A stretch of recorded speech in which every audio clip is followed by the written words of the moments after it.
Good morning mga bossing. For today's video, maaga sila nagsipasok kaya ako magliligpit ngayon na higaan namin. Tapos pagbaba ko, naligo na rin pala si Kuya Nael dahil papasok na rin siya ngayong umaga. Dahil nasikaso siya ni Mami kaya ako naman bibihis sa kanya. Habang si Sobe walang pasok pero susama siya sa paghatid. Yeah, passing by lang, passing by. Yes, sir. Good morning, sir. Thank you. Ay, passing through pala. Passing by. Sabi niya kasi dati, passing by. O, di passing through pala. O, diba? Tapos pagka-uwi namin, may nag-aabang na pala sa akin customer. Magpapapalit ulit ng LCD dahil nabasag daw ng anak niya. Madalas talaga sa umaga, may nagpapagawa. Madalas talaga kasi sila bago pumasok sa mga trabaho nila, dumadaan muna rito kung may mga ipapagawa. Kaya mas gusto ko talaga nagbubukas ng maaga kasi may mga jackpot ba. Ang sarap kaya kumilos. Pag sa umaga pa lang, may buhay na mano ka na. So habang binabaklas ko pala to, nag-order na rin ako sa supplier ko para maya-maya dumating na rin kasi magpapadeliver pa ako sa mga rider. Grabe pa naman ang init ngayon, nakakaawa yung mga rider. Grabe, super init. Kararating lang ng deliver ng ng rider. Order kong LCD. Grabe nakakawa kasi sobrang init. Sabi ko, wala ba kayong mga payo? Ang sagot sa akin ni Kuya, wala pa raw pambili. Sabi ko, sa susunod, pag na-tsempohan kita, pag pa-deliver ako, umimili ako yung parang payong para sa mga rider.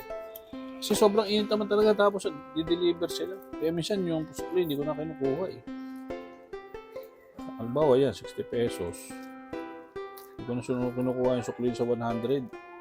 Kasi sobrang init talaga ng trabaho nila.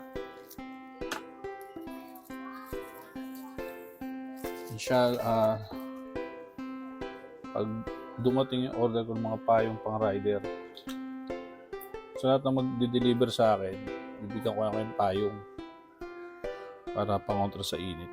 So, ikakabit na natin itong LCD. So, habang kinakabit ko nga pala yung LCD, napaisip ako, paano pa kaya kung ganito ang trabaho ko, yung nagtatrabaho ko sa init? Napakahirap kaya saludo ko sa mga rider na lumalaban ng patas. Kaya pag nagpapa-order kayo sa mga Lalamove o kaya mga delivery courier, may sobra. Kahit paano, huwag nyo nilang sikunin. Bigyan nyo nilang sa kanila kahit konting tip. Masaya na yung mga yan. Ang importante na i-deliver sa'yo yung ipapadeliver mo ng maayos. Kahit konting tip lang, masaya na yung mga yan eh.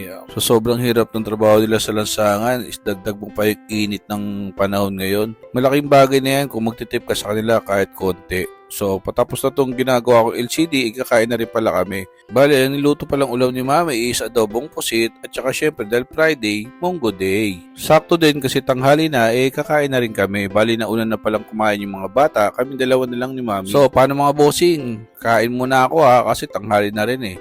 Salamat sa pag-support at panonood ng video namin. Hanggang dito na lang muna. Salamat ulit sa panonood.